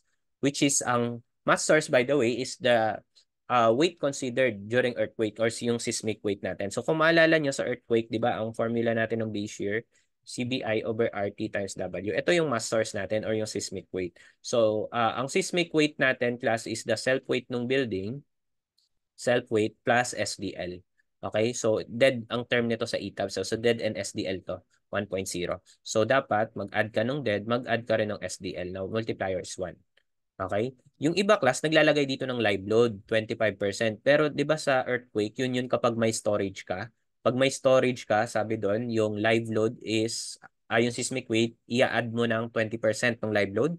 20 ba or 25%? I can't remember. No? So, yun yung kung may storage. Pero residential naman, so wala po. So, okay na po yung 1 dito. Okay? So, specified load patterns tayo. Then, click OK. Then, okay lang ulit. No? So, okay na yun. No? And then, define ulit tayo, P-delta options. So, P-delta options class, ito yung additional eccentricity ng column. So, usually, ginagamit to sa mga steel section at saka doon sa mga members na, or doon sa mga structure na significantly tall. Okay? Sa atin, 4-story, hindi siya significant. So, inanan ko na lang muna to. Okay? Pero kung gusto niyo siyang isama, pwede niyo siyang i-click, no, na iterative based on loads, and then it is dead, SDL, and live load, no? 1.2, 1.2, 1.0. Okay? So, pero sa atin, nan lang muna to. Insignificant naman siya eh. Tinry ko na yan nalagyan. Halos walang difference kapag low-rise structure. Okay? So, nan lang po tayo sa P-delta. Okay? Click OK. Okay? And then, ayun na, no? Okay na po yung patterns natin or yung mga definitions natin. So, ano pa bang hindi natin na-check? Sa support. Napag-usapan natin yung support. I-3D natin. So, dito sa support ko class, naka-pin support ako. Nakikita nyo yung pinakababa ng column. Pero merong mga triangle. Diba? Pin support po yan. So, punta tayo sa plan view na lang. And then, foundation tayo. And then, paki-select lahat ng joints na to. No? So, ilan na select? 28 joints selected. 28 kasi yung columns ko. Okay? Okay lang naka-similar kasi hindi naman similar yung foundation. Okay? And then, assign po tayo, joint restraint, no? Kapag ang may check lang dito, translation XYZ, pin support yon. Kapag chinekan mo lahat yan, magiging fixed support, no? Or ito, fast restraint fix, ayan, check. Pero ipipin support ko lang to, no? Kasi mababa lang yung structure. Ang pagsiselect ng pin support or fixed support depende sa discretion yun ng designer. So, for example, dito, no? Kapag naka-pin support, ganito yung itsura niya. Okay, ang reaction lang ng pin, naalala nyo pa sa TOS, vertical and horizontal lang. Okay, pero pag fixed class, merong moment. No? So may vertical, may horizontal, and may moment reaction. So pag nag-design ka ng footing, tapos naka-fix support yung ETABS mo, meron kang moment sa footing. Mas mahirap i-design yung footing nun. Okay, lalaki yung footing mo kasi may moment. Pero pag naka-pin ka, ang mangyayari, liliit yung footing mo kasi wala kang moment eh. Kumbaga nag-a-analyze ka lang sa foundation na vertical loads lang, ganyan lang, dp over A lang yan, rectangular lang yung pressure mo sa ilalim. Pero pag may moment yan, ano mangyayari? Trapezoidal siya or triangular, di ba? May flip. So, ganun po. So, baka isipin mo, sir, dapat pala laging pin para maliit yung footing. Hindi rin ganun na may implication. Then, pag pin yung pinili mo, lalaki yung forces doon sa beams and columns. Okay? Pero pag fixed pinili mo, maliit yung forces sa beams and column. Malaki naman yung foundation. Yun yung trade-off between the two. Selecting pin condition for your support, lumalaki no yung forces sa beams and columns. Okay, pero liliit si foundation. Pag fixed naman, liliit yung forces sa beams and column pero lalaki yung foundation. Okay, ganun siya, no. So sa atin ipin na lang natin. Usually pag mababang structure nakapin. Okay, pero ayan, nakapin na po yan default, no? So, para lang ma-check, no? Checkan nyo lang itong tatlo. Then, click apply. And then, when you look at 3D, no? Mamaya, pag tinignan ko yung reaction yan, no? Ipapakita ko sa inyo yung difference, no? Ayan, naka-triangle siya na ganyan. Kasi pag fix yan, ang itsura niyan pa-rectangle po. Okay? So, ayan, no? So, next, meron na tayo ng floor loads. Maglagay naman tayo ng perimeter walls. So, plan view tayo. Fourth floor, no? So sa structure class, no, usually yung CHB or yung exterior perimeter walls natin is on the perimeter beams, resting on beams. So dito siya nakapatong. So lalagyan ko to ng load equivalent doon sa values ng load ng walls. So kinakalculate din siya, meron po sa NSCP 2015, just look for the dead load, no, section 203, no? And then meron doon yung masonry walls, may equivalent line load 'yon. Okay? So, assuming yung na-calculate ko 11, dun yung nagre-range sa 11, 12, or 10, no? Select nyo po lahat ng perimeter walls. So, dahil meron sa ground floor, second floor, third floor, at fourth floor, dapat naka-all stories to.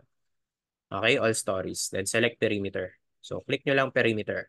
When you say perimeter, yung outline lang ng building, hindi kasama yung column, ha? Hindi rin kasama yung intermediate beam.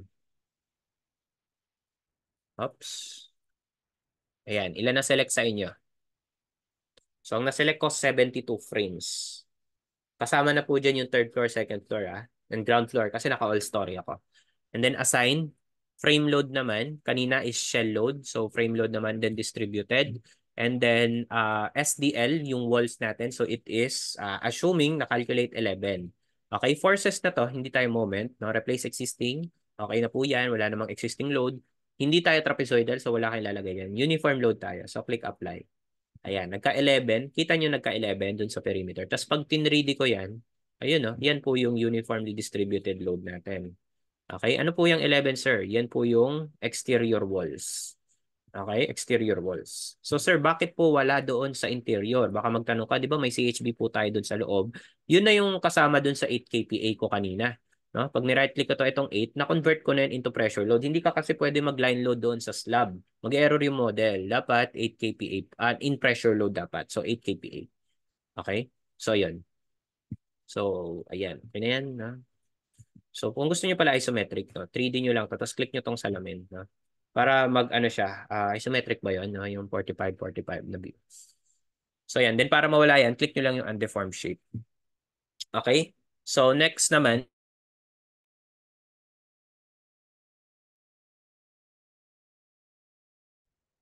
ayan, no? Let's consider stairs. So, marami nagtatanong paano daw i-model ng tama yung stairs. Actually, marami pong way, no? One common way, no? So, plan view tayo. So, mag-assume na lang tayo na plan view, fourth floor. Okay? Mag-assume na lang tayo na may stairs tayo dito sa bottom left and bottom right, no? So, ibig sabihin, Ano ibig sabihin nun? I-drawing mo na lang natin dito para mas ma-visualize natin. No? Insert tayo ng top page, landscape, then ito.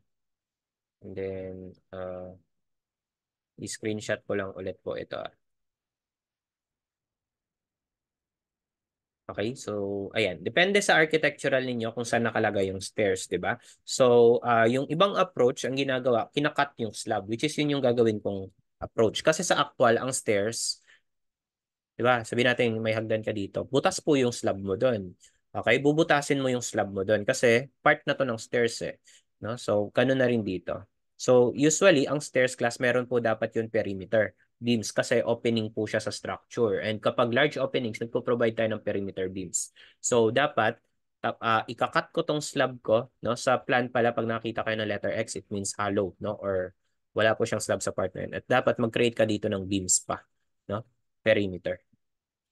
Okay, ayan. So mag-assume na lang muna ako, no? Anong assume natin na loads? I think 3 meters, no? 3 meters to. I-3 meters natin dito. Ganyan kalapad yung stairs natin. Okay? Kumbaga sa architectural plan, no? Pag nakita mo siya, sabihin natin ito yung panel natin. Ay, intermediate beam. Tapos, stairs to. Diba sa stairs, makikita nyo yun? Yung may paganyan-ganyan. Stairs yun, no? Pag ganun, paikot, up. Okay? Ganun yung stairs natin. So, assume ko nandito. Kung so ipo-project mo siya from architectural to structural and then cut the slab. Yung ibang model naman, no, hindi na binubutas to, niloload na lang yung equivalent ng stairs dito sa slab. Okay? So, magdodrawing na lang sila ng beam. Tapos, may slab pa rin dito, imbes na hollow. Pwede rin naman yun. Pwede rin naman yung, I don't know, sa bagong version kasi, pwede na ata i-model yung stairs. So, makikita mo dito sa ETABS, pag tin-3D mo, naka-inclined yung stairs. Pero I think nag-error yung ganun eh. Problematic yung ganung approach. Yung i-model mo mismo yung stairs, makikita mo nang pa-inclined yung slab. Pero hindi ko gagawin yung class kasi hindi ganun yung conventional na ginagawa. Okay, so gagawin ko yung conventional na ikakat na lang yung slab. Okay, so bubutasin ko po yung slab dito. So, paano bubutasin? So, mag-drawing muna ako ng beams dito. Okay, so ipakiclick ito. No? Similar stories lang tayo. Similar. Okay, pakiclick lang itong beam na to. At saka itong beam na to. Okay? So, tapos Control R or replicate. O kung hindi gumagana yung keyboard shortcut sa inyo, nandito yun sa edit, replicate, no? Control R. And then, tatanungin ka niya, yung sinelect mong beam, paano mo ikakopy? So, pa-vertical. So, sa Y. 3 meters. So, yung X ko dito, 0. Hindi siya mag-move horizontally. Pa-vertical lang. Number of times is 1. Hindi ko i-delete yung original. So, click apply. So, tingnan nyo ano nangyari. Close na yan na yan. So, nakopy yung beam. Ano yung distance na nakopy ng beam? 3 meters. 3 meters yung nilagay mo eh. Na dy. And then, dx is 0. So, hindi siya gumalaw horizontally. So, ganyan. Okay? Tapos, dito lang yung stairs natin sa left side. No? So, dapat maputol tong beam. Take note, itong beam na to, pag ni-right click mo siya, tingnan nyo yung nasa select na yellow. Naka 7 meters. No? Dapat 3.5 lang kalahati. So, putulin nyo yung beam. Okay? So, i-on muna natin yung section. Punta kayo sa view. Set display options. Or, ang shortcut niyan, Control W. Okay? Control W. Paki-open yung section sa object assignment. So, yan. Okay, tayo. Ayan, no? So, tignan nyo yung B1 tsaka B3. Nakopy yung B1, no? Kasi yun yung sinelect mo pataas eh. And then, yung B1 class, dahil buo siya dito, dapat putol siya. Mapuputol kasi yung may beam lang kasi yung left side. So, click nyo lang to, tsaka ito. Yung pa-cross na beam, yung horizontal tsaka pa-vertical. Ganun na rin dun sa kabila. Okay? So, okay na? So, ilan na select? 12 frames, no? And then, pag magka-cut ng beam, edit frames, divide frames. Kanina divide shells, ngayon divide frames naman. And then break at intersection with selected frames and joints. So click apply. So yun, tignan nyo yung nangyari. Naging 4 na sila. Di ba dalawa sila? Tapos nag-cut sila into pieces no? Doon sa intersection nila. So i-delete mo tong nasa kanan. No? Delete mo to sa keyboard. Delete. Tapos dito, ito naman, delete mo rin pa. Okay? So, yan yung tama, no? Tapos, dapat itong slab na to maputol, no? Walang slab dito sa babang part kasi stairs yun eh. So, I-click mo tong slab na to, pati tong beam na boundary. Okay? And then, dito sa kanan, click mo tong slab na to, tapos itong beam na nandun sa loob. And then, parang ginawa ko kanina, edit shells, divide shells. Okay? Then, cookie cut, then click apply, then click close. No? So, ayan na po tong slab na to. So, pag na-select nyo na to, pwede nyo nang i-delete para ganyan na yung itsura. Yan yung stairs na part. Okay? And then, click nyo to, then stairs na part naman ito. Okay? So, ayan, no? And then, dito mo class ilo-load sa tinatawag na stair beams yung reaction mo dun sa stairs. So, do a calculation, no? So, ang mangyari kasi niyan, di ba, ito yung stairs. So, sabihin natin, ito yung second floor, ito yung third floor mo. Okay? Sa stairs, ito yung floor mo, di ba? May mid-landing ka dito. So, pag ganyan yung stairs, no, paangat ka. Imagine nyo ba? Ito yung stairs, no? Hagdan. Tapos, ito yung beam mo na ito. Ito yung beam mo na to. Yan. So, ang nag-carry ng load class is yung ito. So, you will analyze a beam na ganito. No? Pin support ka dito. And then dito, no, pin support. No? I-load mo siya dito. Uniformly distributed load na beam. Get a reaction. So, para ka nagsosolve ng beam. So, ito yung R mo. Okay? And then, divide mo sa length ng beam para maging kilonewton per meter. Okay, so may ginawa na akong calculation dyan, no? So, ang na-calculate ko, ilalagay ko na lang dito, no? Kasi tatagal tayo pag pinakita ko pa. So, assuming na yung live, by the way, kPa. No, kasi exit facilities po si stairs. Laging 4.8 kPa. Eh, dapat lang maging kilonewton over meter. Okay? So, assign na lang po ako muna dito. So, dalawang stair beam natin. And then, assign frame load naman distributed. Okay, frame load kasi beam yung sinelect mo. Ang SDL natin, based on calculation, 8.04. Okay, dito sa dalawang dulo, click apply. Okay, then previous select para ma-select ulit yung dalawa. Live load naman, ang live load naman natin 10.05. Okay?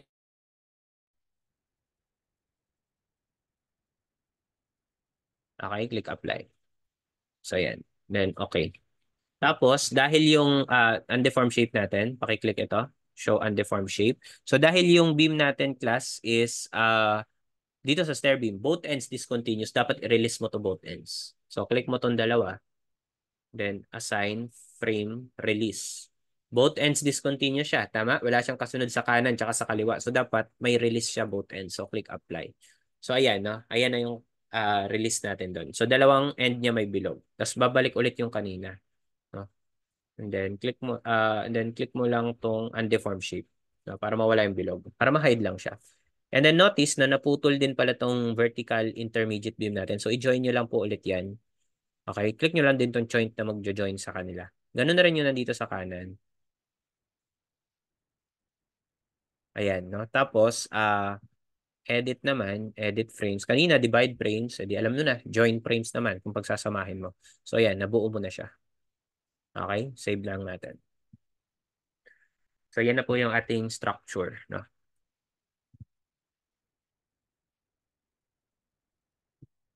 Okay, so next part. Pwede na nating i-analyze yung building, no? Pero bago yun natin yun gawin, no?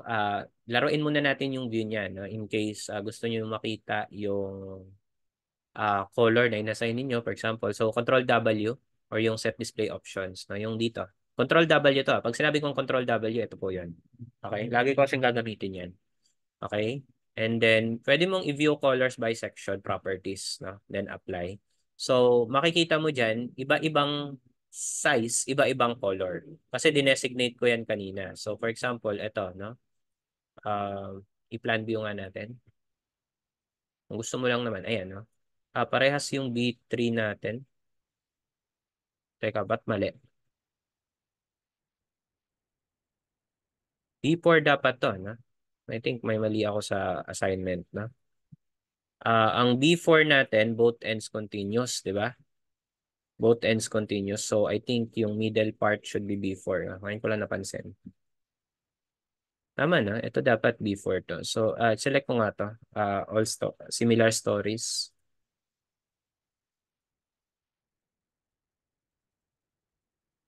Okay, and then assign frame section properties B4. Paki-check lang, no? Mali pala yung kanina. So, ayan, B4. So, buti na, tinignan natin. Kasi B4, both ends continuous. B3, one end continuous, no? Tapos itong beam na to, no, pakigawa na ring B4, yung stair beam, yung pinakamaliit. Kasi stair beam lang yan, usually magaan lang yan. So itong dalawa, then similar stories, assign, frame section, gawin natin B4, apply. Okay, so ayan. So, palitan natin yung B3. Ang pangit tignan ng cyan eh. So, pag magpapalit ka ng color, define section properties lang, frame section. And then yung B3 na cyan, light blue, palitan mo dito sa modify show property ito. No? Para maganda, pink na lang. No? Pink. Ito. Okay, then okay, okay, okay. Tapos, refresh mo lang. So, ayan. Okay? So, naging ano na siya. Naging pink na siya. So, kung pwede mo ring laro-laruin pa yung mga kulay dito, no? Kasi magkamukha sila ni B4 para hindi sila magkamukha. Gawin nating purple naman to. Ayan, no? Maglaro na lang, no? Purple. Ayan, so purple siya. Okay, tapos yung slab natin, gawin nating yellow. Define section, slab section. To. To, gawin nating ito, light yellow. Ayan, no? Para naging yellow na siya. Okay, save mo. Para lang ano, kung gusto mong mag-iba yung itsura ng building. Okay? Kasi useful class yung pagko-color coding kapag marami kang section. Okay? Kung gusto mo makita yung extruded view, dito sa Control W pa lang, checkan mo lang tong extrude frames. And then click on apply. So para ano, may ba tayo? Undeformed muna pala, no? Show undeformed muna. Tapos extrude frames, apply. No? So ayan, tataba siya. Okay? Or papakita niyo yung actual size niya. So pag tinreview mo siya, mas ma-appreciate mo kasi yung structure pag ganyan. Okay? Pero pag nag-edit ka, of course, line mode dapat. Tapos click nyo tong perspective toggle para may ano na. Para pwede nyo siyang makita in all members. Na. So yan, may color coding tayo, di ba? Yun nga lang, naulit yung column dito na. Ito, parehas yung kulay ng column. So kung gusto mong palitan yung kulay ng column, or palitan na lang natin yung B2. No? B2 yun, di ba? Yung blue. Para walang parehas na beam. Kung gusto nyo lang naman hindi pa natin nagagamit. Ito, itong blue na to. Ibang type ng blue. Ayan. No? O, pwede na yan. Okay, so ganyan. No? And then, supposedly, no, dapat mag-create ka muna ng load combinations, no? So, for initial analysis, gawa lang muna tayo ng dalawang load combination. Okay? Kasi yung next video, doon tayo magpo-focus sa load combination. So, add new combo tayo. U1 tayo. Reinforced concrete design tayo. So, ang design methodology natin, LRFD, USD, or factored load combination. So, yung unang factor, ano yung unang load combination natin? Yun yung 1.4 dead. So, scale factor mo 1.4. Okay, pero class, magkasama po ang dead and SDL. So, add ka lang ng isa pa, SDL naman. Then, 1.4 ito. Okay, 1.4 siya. Then, click OK. And then, add copy ka pa ulit, no? Isa pa lang to, 1.4 dead pa lang. Di ba marami tayong load combination? Actually, yung mangyari dyan, 30 plus yung load combinations natin. Later, no? Papakita ko paano. So, add copy ka lang dito. And then, U2. And then, yung second load combination, ito yung pinakasikat. Yung 1.2 dead, 1.6 live. So, ang dead load mo, change mo yung scale factor mo na 1.2. And then, add ka pa dito ng live load na 1.6 naman. Alright? So, U2 mo is 1.2, 1.6. Click OK. Okay? So, yan lang muna for now, no? Itutuloy ko to sa mga susunod pang recording. So, click lang natin yung OK. So, pag okay na, no, pakibalik na yan sa unextruded view. No? Control W kayo and then paki-uncheck yung extrude. Okay? And then, pwede ko nang i-run, no? Bago natin i-run, dito ka muna sa, sa Analyze and then Check Model. Okay? Click mo lang yung Check Model and then checkan mo lahat, no? Select all mo lang to. Okay? Yan. Click OK. So, i-check niya dito kung may mali ka sa modeling. Halimbawa, may mga hindi nakakonect, may mga sobrang beam, sobrang column, no? I-check niya yung gano'n natin. So, click nyo lang, no? So, ayan, sabi niya dito, model has been checked, no warnings were generated. So, correct yung model in terms of geometry. Wala kang mga sobra-sobrang click or sobrang beam, sobrang column, and so on. Okay? And then, analyze natin, pwede na po natin tong i-click yung run analysis. Yung parang play button dito or F5 in shortcut or ang shortcut nyo dito ito. So i-analyze niya yung building. So check natin paano niya i-analyze.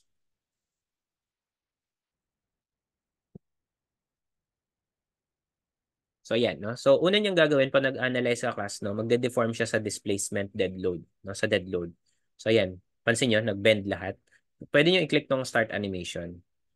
Okay? So itong animation na to class, ano to? Dead load. Ang dead load, self-weight. So syempre, pababa dapat yung galaw ng mga beams mo. So one hint na tama yung model mo, unang-una sabay-sabay dapat nagde-deflect yan. May mga nakita na akong model na mali yung modeling. For example, hindi nakakonect yung beam sa column. Yung column lang yung gumagalaw. Okay? Maraming ganun. Kaya useful tong animation na to. Okay? Hindi lang yan basta-basta bang story. No? Pang-check din yan ng tama kung tama yung model mo. Yung iba naman, yung beam nila pumapaypay. No? Beam lang yung gumagalaw kasi hindi nakakonect yung beam doon sa column or doon sa girder. So, double check on the animation. Okay? So, makikita mo rin yung iba dyan dito sa display, deform shape. Yung other, loads. Kasi dead load pa lang yan. So, for example, gusto mong makita is live load. Click mo lang yung apply, no? Pero then start animation. Okay, makikita mo naman dun sa tab name, no? Displacement live. So, similar lang yan, no? Pababa lang naman yung live load. Ang interesting dyan yung earthquake dapat, EQX, no? And then, click on apply sa earthquake. Stop mo muna, no? Baka mag-crash. Apply. EQX, so parallel sa X. So, when you start animation, your building should move parallel sa x-axis. Yan yung EQX. Okay? And then, alam nyo na dapat, no, sa EQY, stop animation natin. Apply, no? And then, ayan.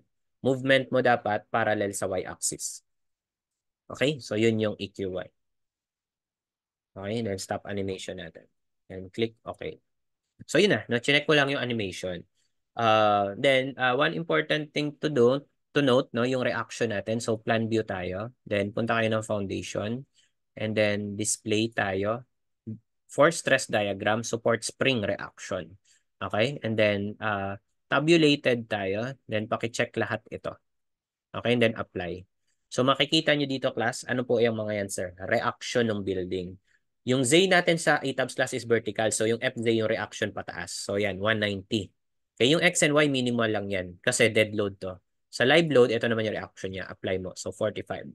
Sa SDL, 455 FZ. No? So, para makita nyo rin siya ng mas na-imagine nyo, sa 3D kayo tumingin. Tapos, instead na tabulated, arrow. Okay, tapos FZ lang muna. Checka natin. Okay? FZ lang check. So, ayan po yung mga reaction pataas. No, parang sa ano, sa beam, di ba? May reaction sa beam. Ito naman sa building. Yan yung reaction niya pataas. Sa SDL, no? Pwede mo yan baguhin sa dead load, magbabago yan, sa live load, and so on. Okay? So, kung kailangan mo class yung self-weight ng building, titingin ka sa dead load, apply. I-add mo to lahat. Yan yung self-weight ng structure mo. Kasi dead is self-weight eh. Okay? Tapos, sa tabulated, no? Uncheckan nyo ulit lahat ito, tabulated. Ang makikita nyo lang dyan, class, FX, FY, FZ, baka hanapin mo, sir, bakit walang moment reaction? Kasi nakapin ka. Okay? Kapag finix mo yan, gaya ng in-explain ko kanina, may moment reaction po yan. No? May moment reaction po yan kapag naka-fix ka. Try nyo i-fix, no? May value yan ng MX, MY. Okay? Actually, mas madali nang i-design yung taas kapag naka-fix ka. Okay? So, ayan, plan view natin. And then, ano pa ba? So, fourth floor tayo. Tingin tayo ng fourth floor. And then, display tayo ng deform shape. Force stress diagram. And then, frame, pier, spandrel, link forces. Okay? And then, ang important parameter ng isang beam class is yung bending moment niya. So, moment 3-3, ito yung major moment. Moment about X to. Yung moment 2-2 kasi, moment about Y. So, moment 3-3 yung critical sa beam. So, click apply. So, ipapakita niya dito class yung moment diagram. Di ba? Familiar tayo sa moment diagram. Dahil yung girder natin, class, fix-fix siya. Pag nakakonect ka kasi sa column, fix-fix yung analysis nun. So, may negative moment ka. Yung red yung negative moment, yellow yung positive moment.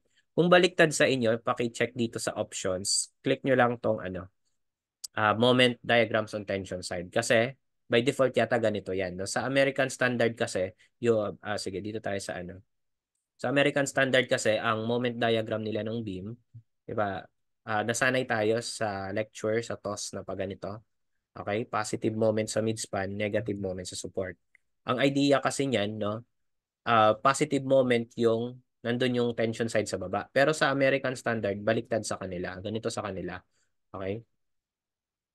negative nila pag ganito. Pag ganyan yung moment diagram nila. Actually, nung nag-work ako dito na rin ako nasanay kasi sa office namin, ganyan yung standard ng moment diagram. So, negative moment to, positive moment to. Ang idea kasi ng American standard, kung nasan yung moment diagram, nandun yung bakal. So, kung negative moment to, di ba ito yung beam, nasa taas mo daw ilalagay yung bakal. Positive moment, nasa baba, no? Eh, di sa baba mo daw ilalagay yung bakal. Ganyan, no? Ganyan yung idea. Okay? Pero ayun, anyways, dito tayo sa sa nakasanayan natin na show sa options moment diagrams on tension side para yellow positive no nandun siya sa taas. Okay? And then paki-right click itong beam na to sa fourth floor. No? So kung sinusundan niyo yung model niyo, dapat model ko parehas dapat tayo ng value. So sa dead load dito, matatagel mo to. No, ayan, madadrag mo siya. Para different locations, yun yung shear, yun yung moment. So yung moment natin, negative 29. Pero class self-weight lang yun. Ito na class yung moment na pang-design mo sa beam. Pero not quite kasi self-weight pa nga lang. Di ba pa nagde-design tayo ng beam, MU. So dapat factored. Sa load combination ka titingin. Eh dalawa pa lang dinefine mo. Wala pa nga earthquake eh. So sa U1, 1.4 dead load, negative 156. Yan yung pang-design ko ng negative moment. Actually, ko-compare mo pa sa right pala. So kung sino mas malaki ng value, negative 166 dito. So siya yung MU ko. Pero check mo, baka mamaya mas malaki yung live load. So sa U2, 162 and 152. So mas malaki yung U1. So yun yung load combination na governing. Pero not quite din kasi kulang pa yung load combination natin. On the next video, I'll be discussing ano yung mga susunod na load combinations, U3 and so on. Para naman yung sa earthquake. Kasi pag dyan mo din-design 166, wala pang earthquake yan. Okay? Dinesign mo yung building mo nang walang earthquake. Hindi pa nag-earthquake, sisira yung building. Okay, so ayan. So, yun po, yung content nung sa moment diagram, no? And then one important note din, isama na rin natin yung modal shapes, no? So punta kayo ng display and then deform shape ulit, no? Dito yung displacement eh. Sa mode naman kayo tumingin. Okay? Under mode 1, click on apply. Okay? And then start animation nyo sa mode 1. So tingnan nyo yung movement, no? Importante na i-observe niyo yung movement sa modal and then sa mode 1. Dapat lang hindi siya rotation. Okay? One important parameter ng isang correct model ng isang regular structure is yung mode 1 niya hindi nagro-rotate or nagkakaroon ng torsion. So sa akin, tingnan niyo yung galaw, movement parallel sa Y. So tama yan. Kung sa inyo X, okay lang din yan. Either X and Y pwede sa mode 1. Okay? So check ko yung mode 2, stop animation ko to. Mode 2. Ina-expect ko sa mode 2 class, parallel na yan sa X. No? So check natin. Start animation tayo. Oh, hindi, no? Mode 2 is torsion, no? Torsion. So, okay lang yan. Okay? Again, ang correct mode natin, dapat sa mode 1, hindi torsion. So, sa akin, nasa mode 2 yung torsion ko. Umiikot na yung building. Pansin nyo, umiikot na. So, tama lang na nasa mode. Hindi naman mali, no? Pero, mode 1 natin is translation. Mode 2 is rotation. Okay? Mode 3 natin, i-click lang natin tong next. Okay? So, ito na yung akala kong mode 2, no? Yung movement parallel sa Y. Okay? So para mas madali yan makita, no? Punta na lang kayo sa display, show tables. Okay? And then doon sa element output, no? Paano to? Again, display, show tables. We will be using also this command a lot. So ang shortcut niyan, Control T. Nandiyan kasi lahat ng results, no? Show tables. And then element output, structure output, modal information, and then paki-check yung modal direction factor, pinakababa.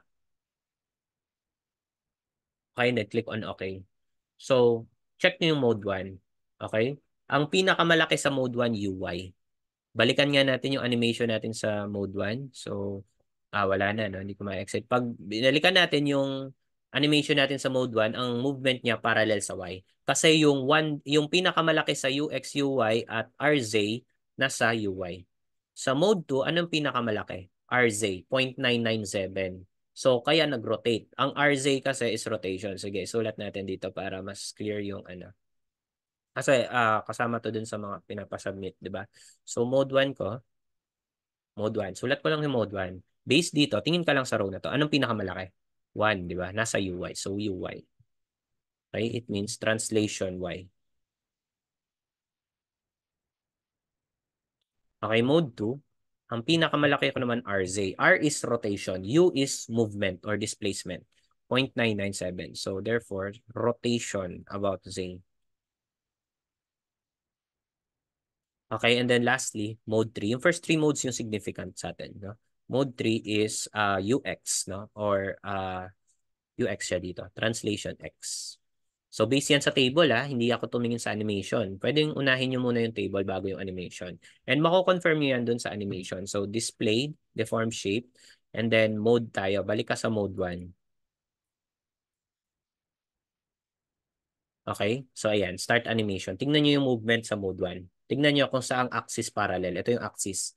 Parallel sa UI. Kasi dun sa dito sa nakuha natin sa table, nasa UI yung pinakamalaki. Again, ang mode 1 class, it must be UX or UI, but not RZ. So kung RZ sa actually pag irregular yung building, madalas RZ, pero pag ganun nire-reframe dapat yung mode 1 mo hindi rotation. So hindi naman rotation to, so correct yung model. So sa inyo, check nyo, baka nagro-rotate na yan. So yung rotation ko, ano ba itsura ng rotation na sinasabi mo, sir? Nandito sa mode 2. Okay, so iikot siya. Okay, so mode 2, ayan, pansinin niyo yung galaw ng building sa mode 2.